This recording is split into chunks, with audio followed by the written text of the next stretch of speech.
How to get your TikTok video ad code or the video promotional code. If you're new to this channel, please subscribe or click the follow button to be updated with our latest upload. Let's say you've created content for a brand on TikTok and they would like to promote it. The process to give them permission simply involves generating an ad authorization code. To get the code, follow these steps. Let's go ahead and open TikTok app. Then go to your profile.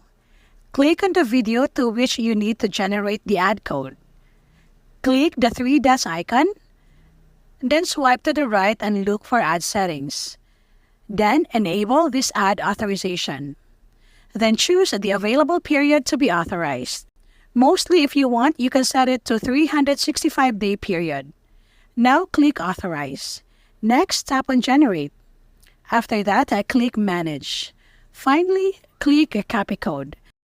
The copied code is the one you're going to send us or to your partnered agency. That's it for this tutorial. For more how-to tutorials, please subscribe or click other videos to keep on watching.